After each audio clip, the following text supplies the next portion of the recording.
All right. Hello, everybody. Welcome to the 1% Tribe again. Your host tonight, Jeremy Myers. Doing it a little solo. Amy is out tonight because we have some exciting stuff that she just completed a certification for. So that'll be good. And Gina, you'll be proud of me. I'm putting a hat on so people can't see this giant muffin that I have upon my head. So without further ado, tonight we are actually going to talk about we are going to get into the feet, and hopefully it'll make sense as we go. And we're going to talk about, there's a lot to feet, the feet mechanics, the what you got to do in all of healthcare and holistic world, on just taking care of your feet. So what we want to do tonight is let me get this a little bit. There we go. Okay, sorry about that. Must have been my ice storm situation. Let me see if I can do one other thing before we start. So we're going to blur the background. There we go.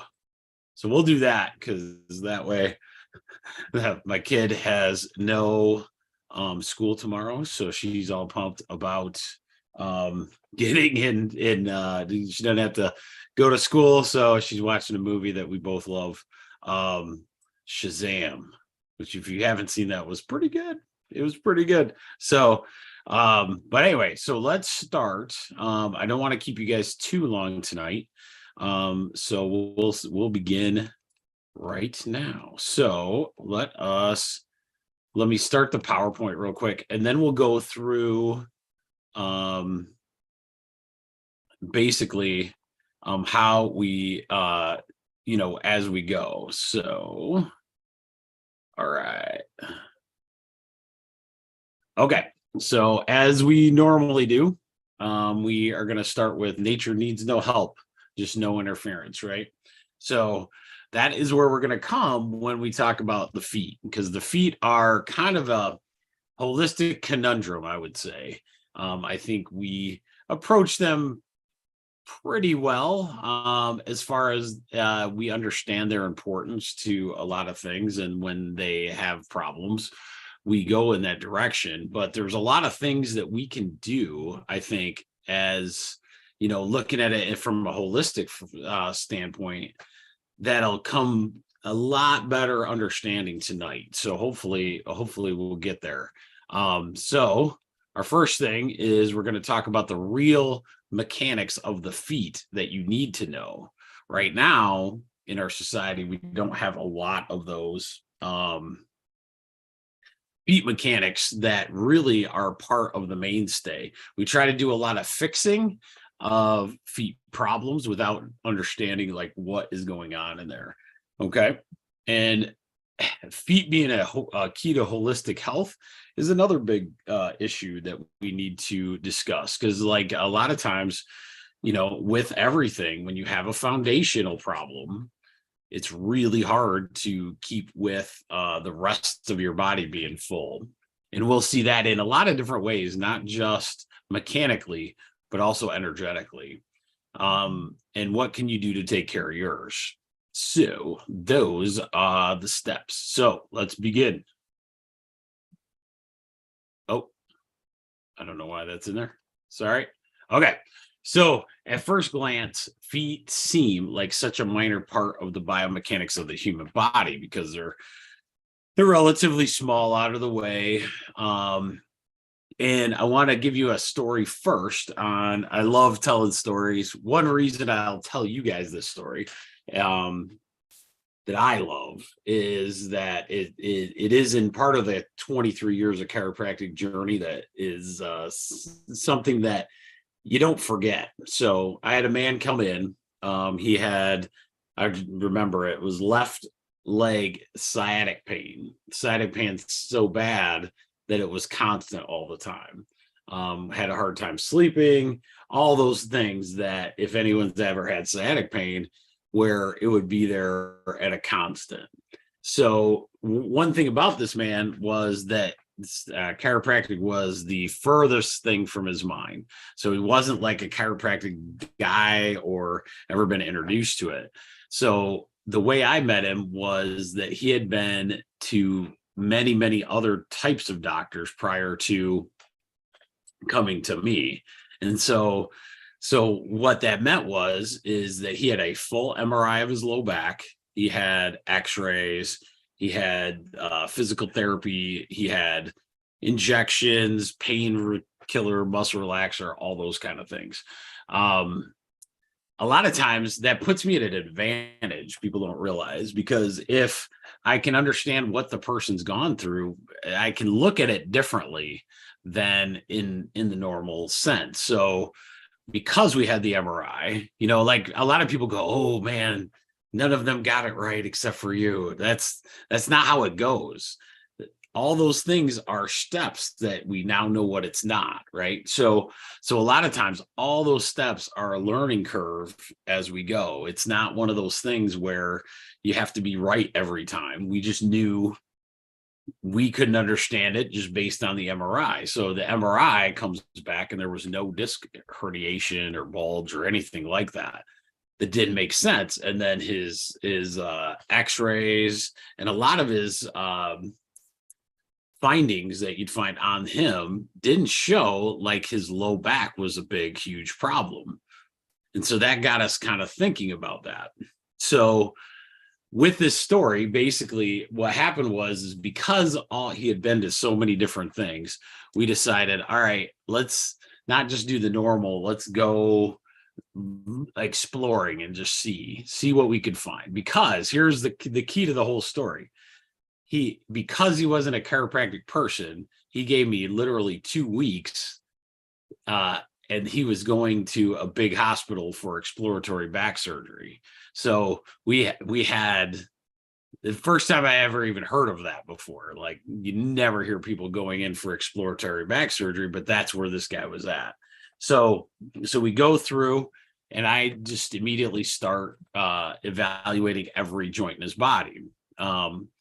We go through his low back and all those kind of things, and those seem pretty normal. But then when we get to his feet, he had his ankle bone, or the big heel bone that you could feel, where kind of like where your Achilles tendon hooks in the back. That thing was so not working right that you could immediately feel it. Almost probably anybody that wasn't a chiropractor could have felt it. And I said, when did you hurt your ankle? And immediately both of us kind of looked at each other like there was a light bulb that went off. And he goes, oh my goodness, I twisted my ankle really, really bad right before all this started. And this was like a year ago, or yeah, it was like 8 months to a year. And so, okay, I said, hey, this is going to sound weird, but we're going to start there. We're going to get your foot mechanics right first. And then from there, we'll take it and see what it does. Right. So we adjusted his ankle like right away, and immediately it was loud enough to make all of us go, oh, that was a good movement on it. Well, it was almost immediate. The man stood up. He started walking around, almost like that neurological, like, what did you do to me kind of feel. And it was almost like it was starting to slowly go away. Well, after 2 days, it was gone completely. The reason I tell that story is because a lot of times when you're looking at the human body, we don't know where that interference is necessarily, even though we think we have this perfect map of like where it is in the human body. It doesn't mean necessarily that that's where it's at. So just always keep that in mind as we go and we're talking about holistic health. It may not be where where we think it should be, and this will come in later, I'll promise you, that maybe it's something different, right? Did you know, this is another fun stat, that there is 3 arches to your foot, not just one, right? So we know the one curve that everybody talks about. We get orthotic with a good curve on the inside of your foot. Did you know if you flip that over, there's another curve on the outside that's just as important? And then another key one is there's one in between the toes, basically, that's supposed to arch it this way. Why would you want that? Why would you want all those arches? We'll hopefully be able to tell. The arches of your foot are designed for the best shock absorber it possibly can. And so by having a three-dimensional tool that has spring mechanisms in it, that gives you your best chance of really good mechanics of the feet. And so many times we'll see we concentrate on the one arch in our society when we have these two other arches that mean a ton. So what we need to do first is kind of learn the proper biomechanics of how that arch is that shock absorber is supposed to work, right? And so if we understand how that shock absorber hits the ground and it's supposed to work, then we can actually start seeing some changes in there. So, and then foot mechanics are so huge that I'll tell you this personal story on this one. Not a lot of people knew me as Jeremy like they do now, or Dr. Jeremy, or whatever you call me. I throughout my entire high school career was named Duck. The reason is because my feet stuck out like this most of the time when I ran, all those kind of things. It may have made a better, stronger, push off for a offensive and defensive lineman. However, it was a disadvantage later.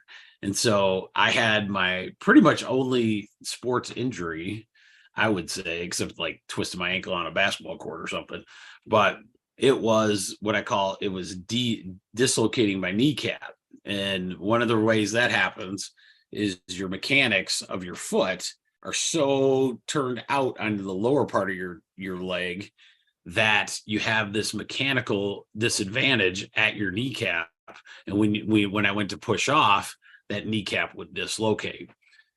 When I discovered this, it was one of those things where, of course, I was in undergrad college, so I didn't know too much about it, except for I wanted to be able to get back on the field as fast as I could, because it swelled up pretty significantly, and the doctor I was seeing said there was a very good chance you could play the rest of the season out. So what I had was a trainer that kicked my butt on the proper mechanics of walking. And then from that time, because I was so ingrained in that I wanted to keep going, after a couple of weeks, I was back on the field, understanding how those mechanics, like push it off, was just a different thing. But it took a ton of repetition on that. So, and I tell a little bit more in the article I wrote for this presentation too. So as you guys go, let me know, like how if you got any questions on that as well. All right. So this is where it gets kind of interesting. Did you know that a 150-pound person who walks just 2,000 steps a day puts 64 tons of pressure on his feet every day? There is a lot of people that put a lot more pressure or a lot more steps in than 2,000 steps per day. And I don't mean this bad, there's a lot of people that weigh over 150 pounds. Okay. So that tells you that most general population probably has more than 64 tons of pressure on their feet every single day. And what's interesting about that, and people don't understand, is like if that much pressure is pushed, you have that much pressure on your feet, that has to translate up. So the only way it can go is you have this impact, and that will travel up your knee, your hip, the discs of your spine. That's why your discs are made of a nice cartilage material for shock absorption as you go in up the chain of command. Think about this. If I'm just talking about walking, what kind of impact you would have in just the simple day-to-day running, right? So it's crucial that these things are put in the proper perspective and like understanding how those mechanics work. All right, this time of life, they are downloading the environment. Oh man, I screwed this up. All right, I don't know why that's in there either. That was from the other one. I apologize, people, from my last talk. Okay, so the normal gait cycle, we need to go over that. So we're going to walk through it. I'm going to stop the screen share real quick, and then we're going to go to hang on. We'll go back to that. We're going to go to, let's do this one first. Okay. Consists of the bone. Okay, so the rear foot. Stop talking. Okay, sorry. Okay, so now we'll screen share again.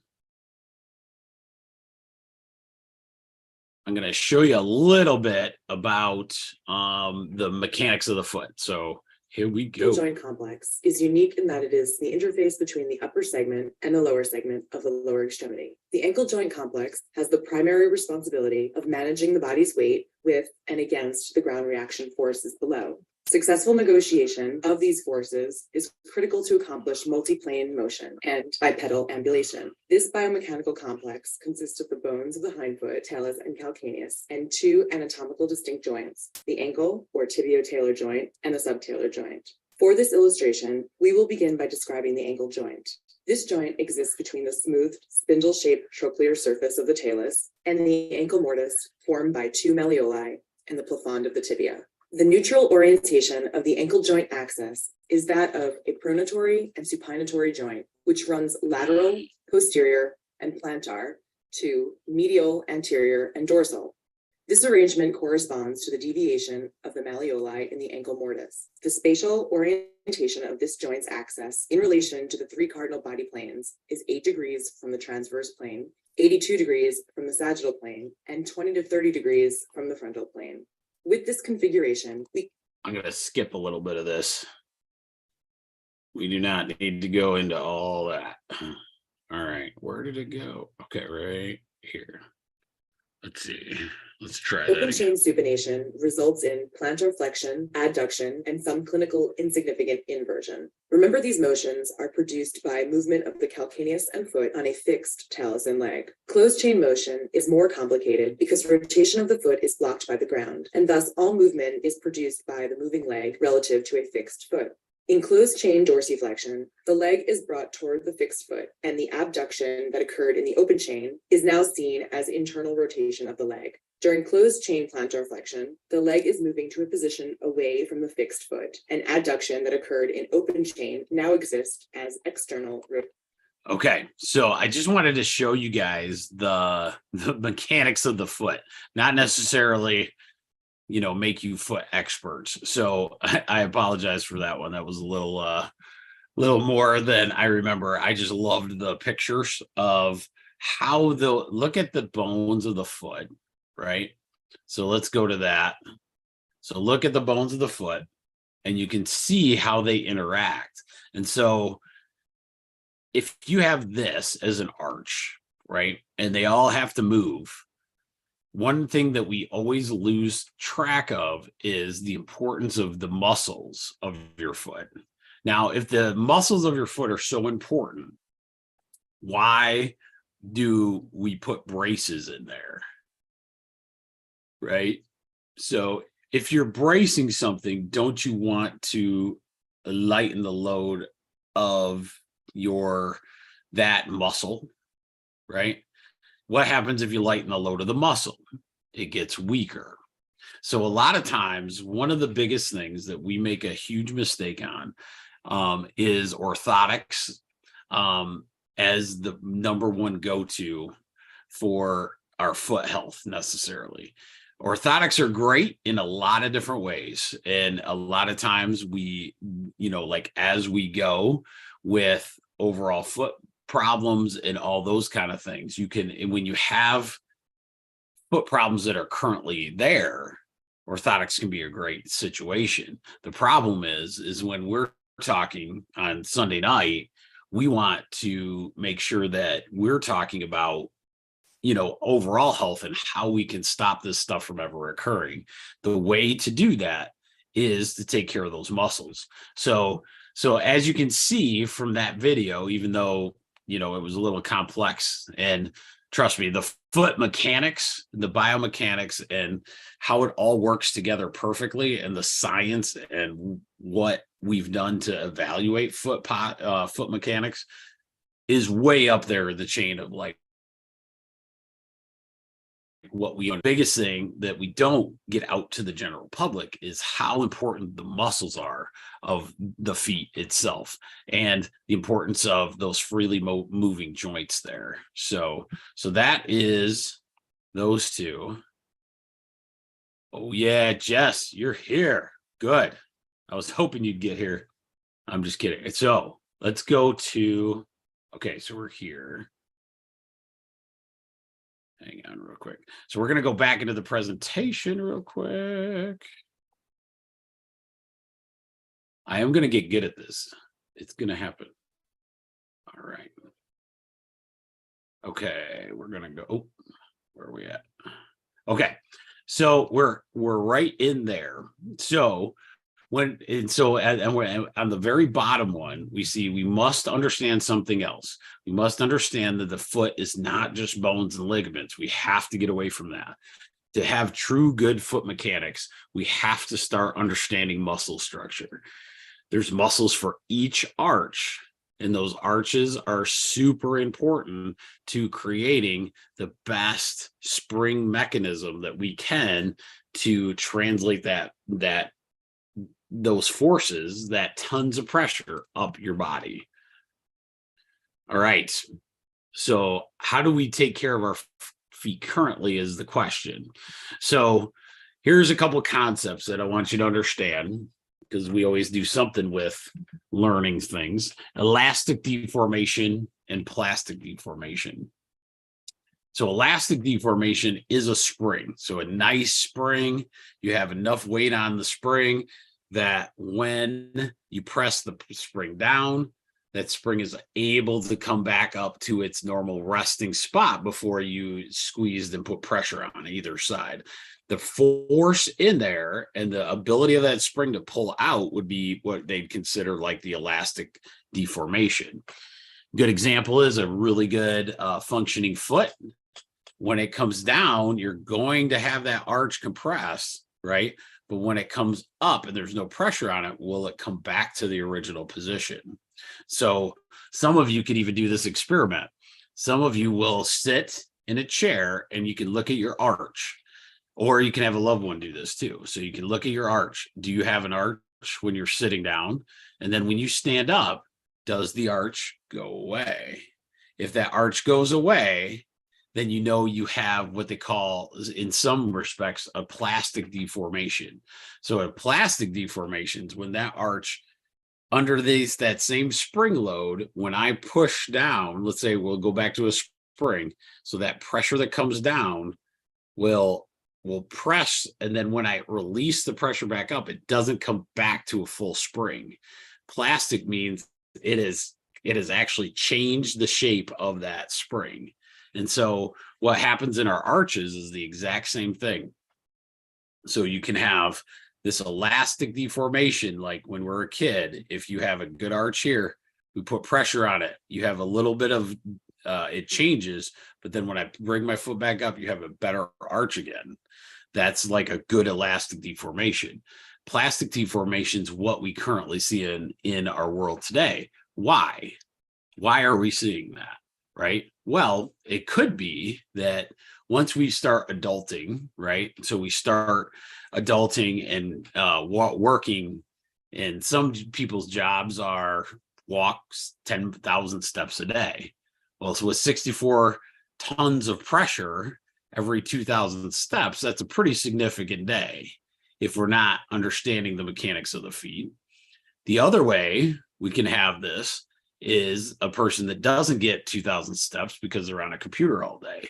So then you have people that have what I call the muscles are now weaker, right? So those muscles become weaker, and those, because of that, or let's say some weight gain or just lack of use in those muscles, that makes that deformation start happening. Okay. So the other one, unfortunately for my ladies, is sometimes when we have shoes that don't fit properly, right? So we can actually cause plastic deformation in our feet. And so I see that going away a lot in our society currently, which is awesome. A lot of those really tight-toed shoes, of the old days, ladies would wear it every single day and causing a lot of bunion issues, and bunions aren't just formed from bad shoe fit. It can be from what I call collapsing of the arch in the middle of the metatarsal, from lack of muscle use, which we'll talk about as we go. But those kind of things are what we have to look at, as we go forward. So hopefully that makes sense. Plastic deformation, that spring isn't coming back anymore. So we got to figure out a way to do that. Is it possible? Yes, it absolutely is. Elastic deformation is what you want.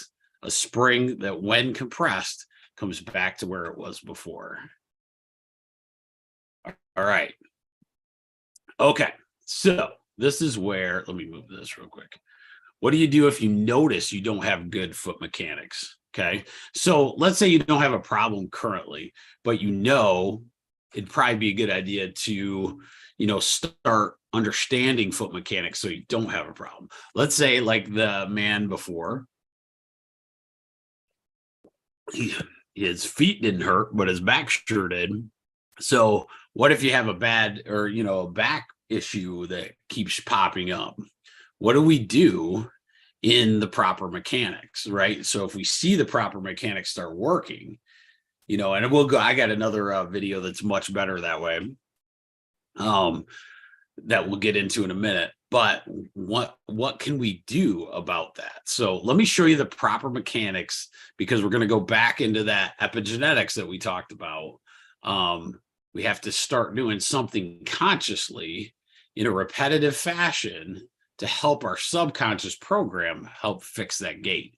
Because remember, consciously, we only can do something in the conscious environment about 5% of the day, right?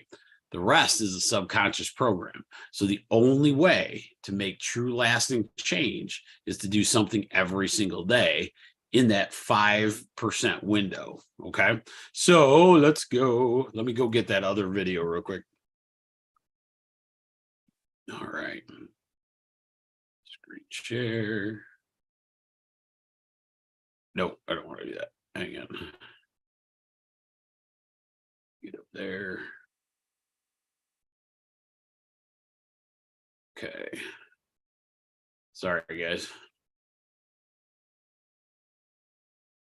It'd be super helpful if we did. Rotation of the leg. Oh, It is stop. always important to remember.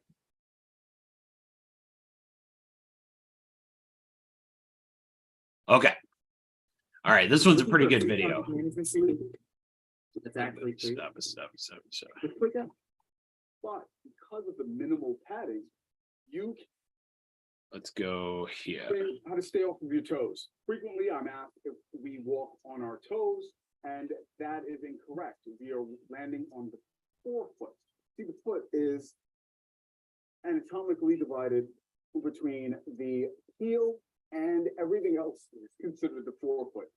There is no contact between the midfoot and the ground other than through the intermediary of skin and muscles. I know you're used to seeing people walk with their heel landing, which is brutal, hence why there is so much padding on conventional shoes. And it is even worse when you decide to wear barefoot or minimalist shoes. Now, the great thing about minimal shoes is that it allows for great flexibility.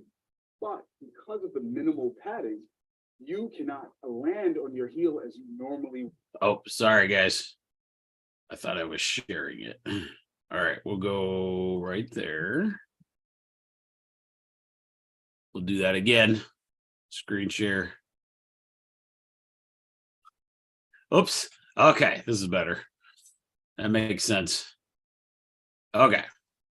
There is no contact between the midfoot and the ground other than through the intermediary of skin and muscles. I know you're used to seeing people walk with their heel landing, which is brutal, hence why there is so much padding on conventional shoes. And it is even worse when you decide to wear barefoot or minimalist shoes. Now, the great thing about minimal shoes is that it allows for great flexibility. But because of the minimal padding, you cannot land on your heel as you normally would with conventional shoes. But that's a good thing because it brings us back to nature, how we should naturally conduct our movements. Now, I've brought out a prop so I can explain where to land. Because when people think of landing on their forefoot, they immediately think about their toes, and we're walking, and a lot of people will say that they're bouncing, and that's incorrect. What we're doing is we are focusing on a specific part of the foot, and I'm going to show you how to identify that. So I'm going to stand on this elevated surface, this yoga block, and I'm just going to, in a lax manner, hold the other leg out. And already you can see as I relax, because I'm not holding it up, I'm not pressing it down into the ground. As I relax, it takes form. And the form that it takes has the lateral edge closest to the ground. And that is where you want to land. Where you land in this moment is exactly where you should land while walking.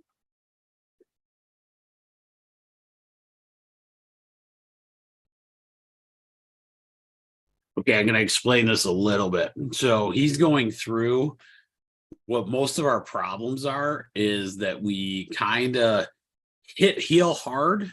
Like, so we lift our foot, lift up the toes, we smash our heel down essentially because of the kind of the nature of kind of the shoes we've always worn.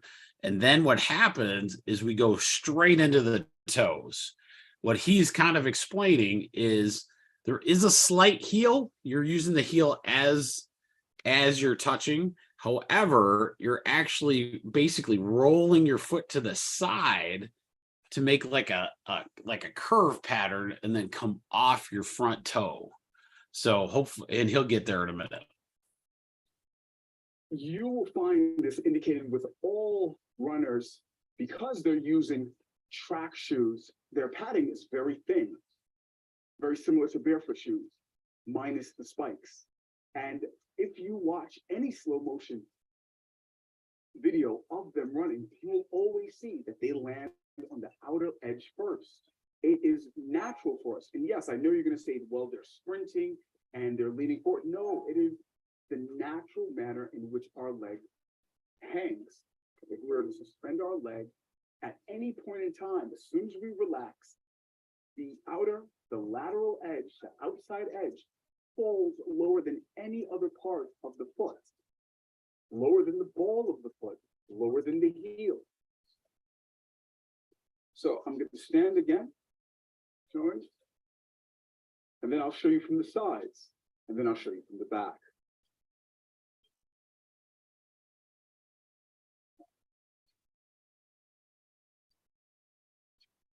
And no matter where you position it, the foot still lands in the same spot.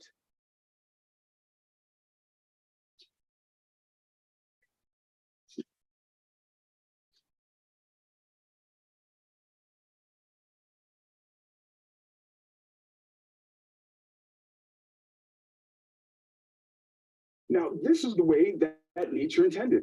Why do you say that? Well, if you notice from the top part of the foot, as I land, you'll see that the toes splay upon contact. The lateral edge takes the brunt of the impact splaying as a suspension mechanism. And when it is time for me to propel forward, I will then squeeze or engage the foot musculature to then move forward. So it's giving me rebounds, suspension, dampening, then rebound. See how that works? And this makes for an easier or more efficient way of walking. Your gait cycle will be greatly improved because you're no longer jabbing or harassing your feet. You're no longer damaging it. And if you think that heel striking does not damage your feet in the long run and the rest of your body, then try wearing a barefoot shoe, try heel striking, and see how that works for you. No matter what position you take that is unloaded, the foot has that position of the lateral edge touching the ground first. And just to prove that I'm not forcing the position, I'm going to lay prone and show you where the body naturally resorts to going. I'm going to lay on my chest. I'm just going to lift the leg up. Now I'm not forcing it in any direction. I'm just leaving it relaxed and straight up. And do you see where is the highest point of my feet? Can you tell? You see that?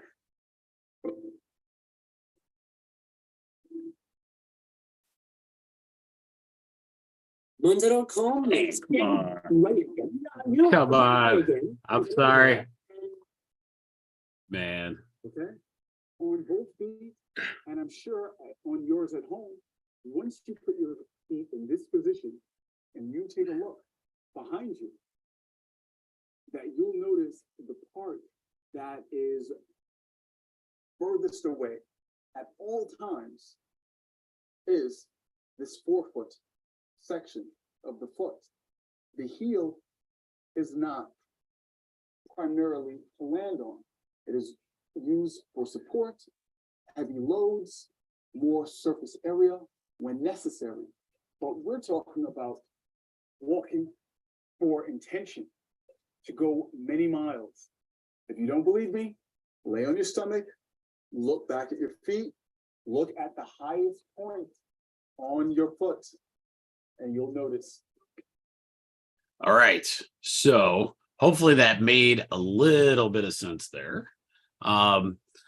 He does a really good job on that. So a lot of times what he's basically saying is don't misinterpret what he's saying in the sense there is a slight heel. Your heel is involved when you start. The problem is we put so much heel in. If you think of your foot as essentially like twisted this way, right? So if in that duck pattern that I was doing, if you think about it, I'm hitting my heel hard and then using my big toe side to push off, right?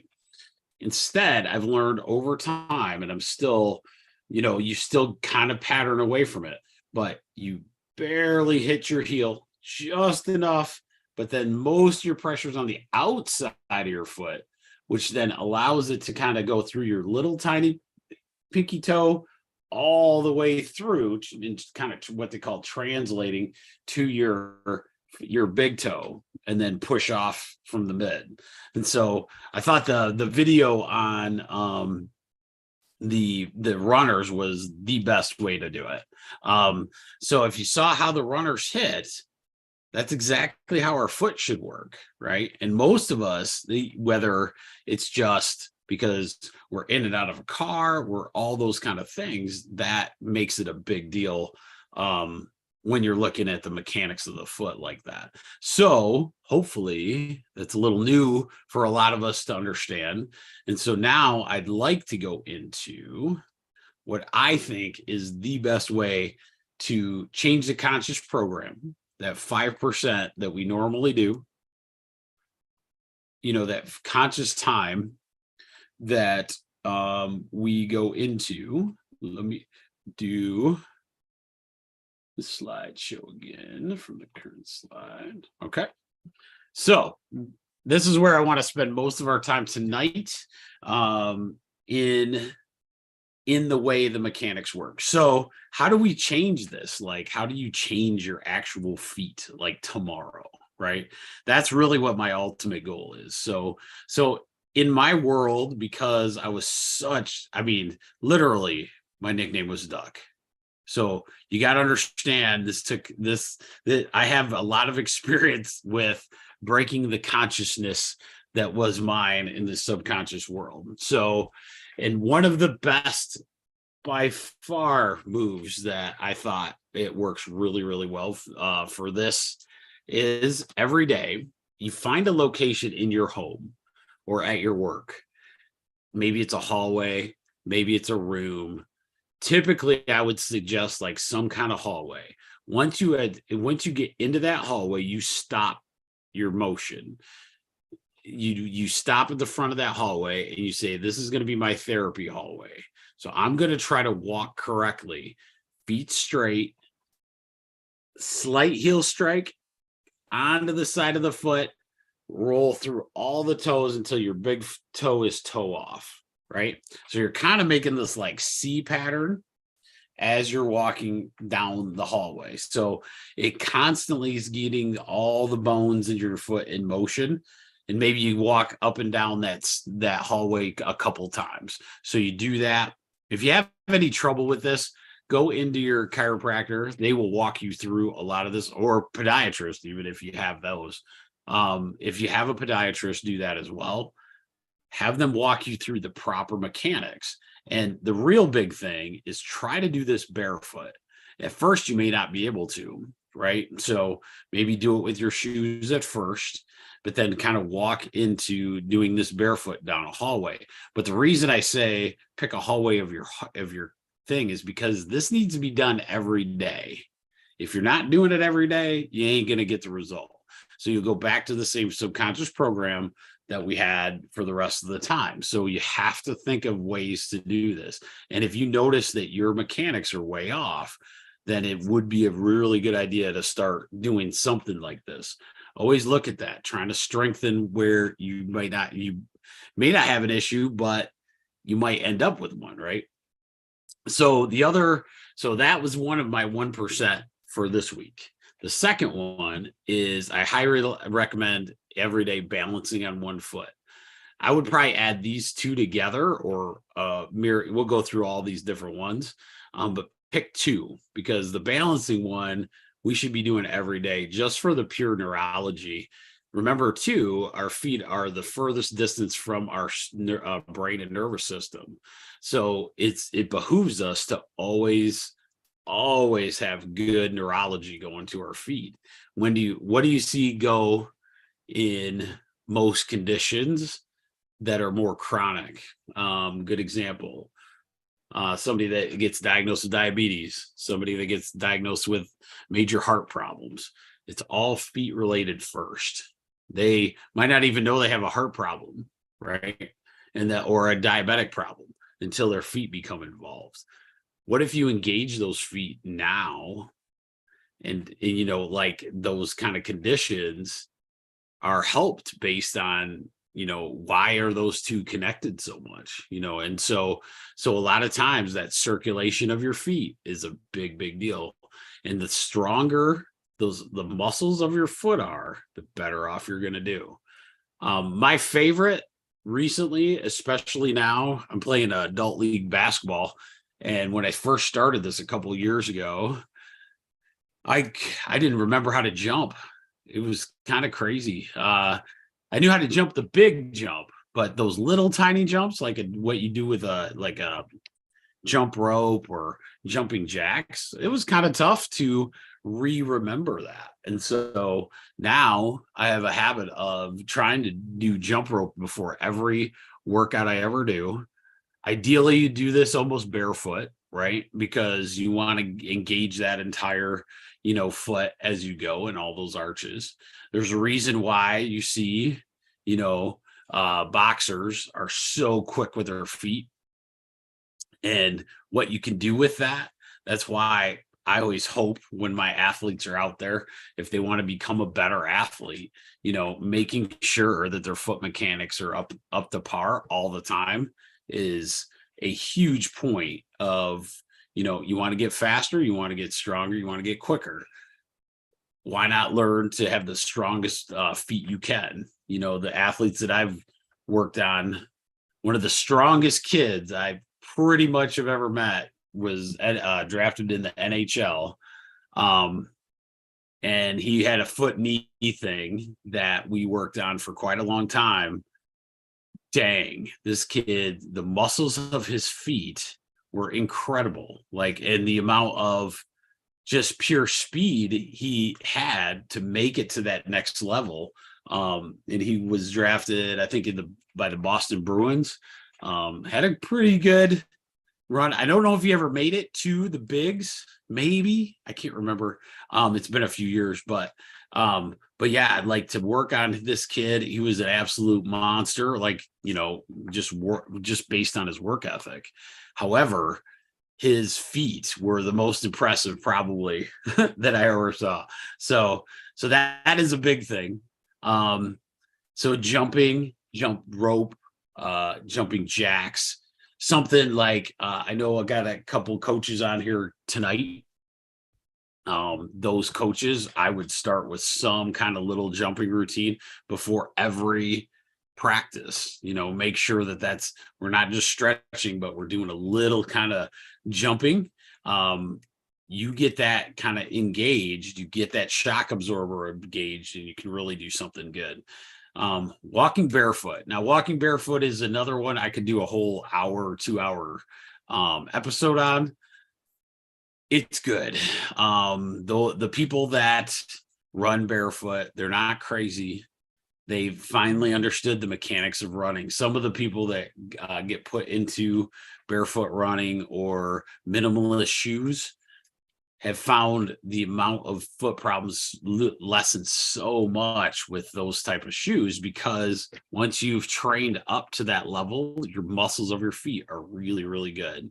That's why they do it, because it just, the whole chain. Remember, if your feet or those shock absorbers are correct and they're strong and they're good, you're going to take the pressure off your knee, your hip, and your back. So that's a really good one. One that's kind of not known. Hopefully tonight will be a good spot, but get the feet mechanics evaluated by a chiropractor. Some chiropractors don't do it, and that's okay. Find one that does and have them just evaluate that, right? It doesn't mean you have to change chiropractor or anything. Just, find somebody that'll evaluate those feet, get those mechanics evaluated, and then you can go on to the next portion, which is getting your gait evaluated if you need that help. Sometimes just videoing it or having a loved one actually videotape yourself walking either barefoot, and then look at some of the videos, like proper foot mechanics. What does yours look like compared to that, right? So those are some really good insights there. The other thing is like, if you have to wear shoes, obviously get good ones, get them fitted, get orthotics within them. Super important. We do a pretty good job with this portion in our daily routine, in our lives, which is kind of cool. However, the other parts, we do good up to a point, and then, our feet feel great because we have the proper shoes and orthotics, but our knees, our hips, and our back start hurting. And then we wonder, but I take care of my shoes here. Well, the muscles are still weak, right? Because we've braced them so much with the orthotics and the shoes and those kind of things. We brace those muscles. They can't withstand all that force. And then because it's such good mechanics down here, we translate that pressure up to your hips and knees. You don't hear about a lot of foot replacements, but you sure is nothing to hear about hip and knee replacements all the time. So there has to be something to it, as we go forward. It's just kind of common sense. Here's one that I want to throw, and I'm going to tell you why. because some of you will be like, what? So energetically, in a lot of holistic practices, not just chiropractic, but you have Chinese medicine, you have a lot of different holistic endeavors, let's say, and this holistic approaches that understand how important the feet are. Like if you ask an acupuncturist, or how many points are in the feet that are related to other organs. So you got to remember those things are all connected, right? And so one of the ones I want you to always think about is your conscious mind. Okay, so your conscious mind, this wonderful author, Louise Hay, this really old book, she actually put together something that can be super helpful. I actually use it quite a bit, if we're having issues with something like chronically coming back and we're trying to figure out the why this is occurring.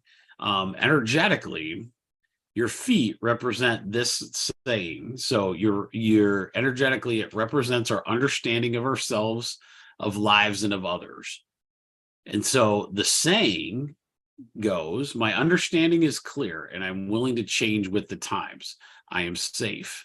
Think about every symptom or manifestation of a physical thing as something that could be, emotionally or thought connected, right? It doesn't have to be. Absolutely doesn't have to be. You could be like me and didn't walk right? But you could also have this, and this is a good tool to use.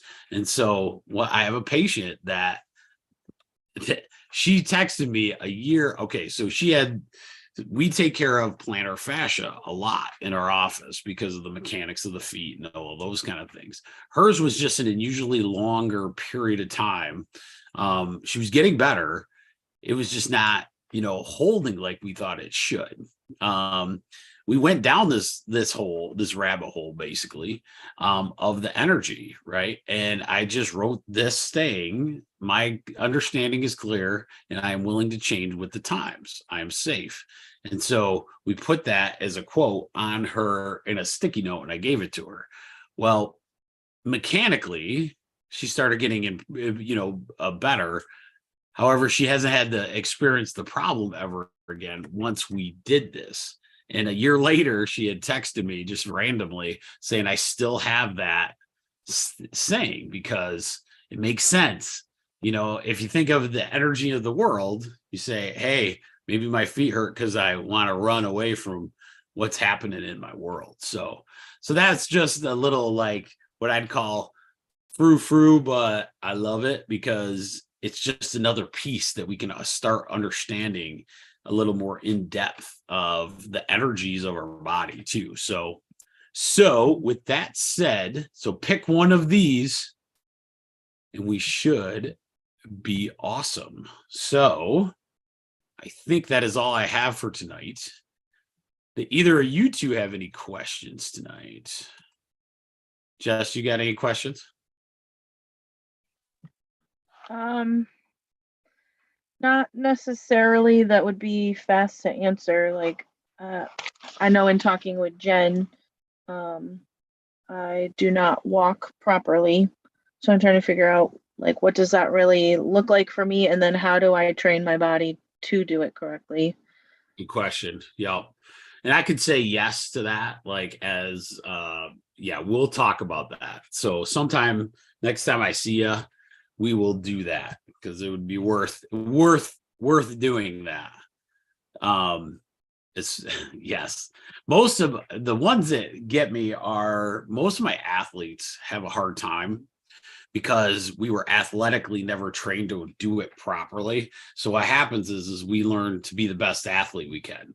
So good example that I've always found is, let's say you have that one pitcher, when you see him in the major leagues, he's got terrible form, but he throws 102 miles an hour, right? So that form got him to 102 miles an hour. And so is his shoulder going to be a wreck? Yeah. But did he get to the major leagues? Yes.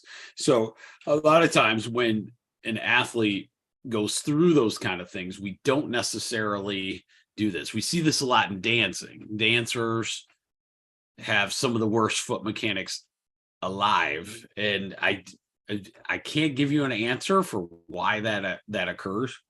But most of the time, their movements are so powerful that their mechanics of their feet get really messed up, and so a lot of them end up having like foot surgeries, a ton of stuff once you get into the higher level things. So those are just things, like as we go. But yeah, I would definitely love to talk about that more. Christy, you got anything? Are you good? If we are good.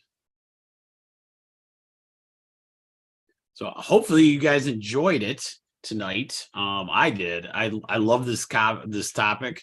Obviously it's a lot more I could have gone into, a lot more on just the mechanics of the foot, but having a simple understanding of how that foot works and what we can do to change it per day, and not letting it stress us, but as we go. And Jess, I will fix that for you. I'm telling you, the lady that I had as a physical therapist, she was crazy. She scared me so much. I guess that's one way to subconsciously improve. If you're so scared of the therapist, like gonna kill you, then that is one way that I found is effective in fixing things. So I still find myself going back and forth, but you will find it. Like I get lucky because my chiropractic office has a big hallway, and because that hallway is there, I stop, try to walk with my feet doing that C motion, which we'll talk about, or get a good gait rolling, and you'll start feeling the difference. And once you do, it is crazy. Should have had a guest, Dr. Matt, on here, because he's done those ultra marathons. And once he changed to these minimalist idea shoes, the distance he can go compared to the old way of doing it is mind-boggling. So, but anyway, all right. Well, I will say ta-ta for now. And next week, I can't remember what we're doing next week, but tune in for that. And watch for the article on this. It breaks it down a little bit too. Hopefully to a better understanding. But if you have any questions, please reach out. I know I talk a lot, and hopefully it makes sense most of the time, but I can't ever guarantee that. So have a great night, everyone.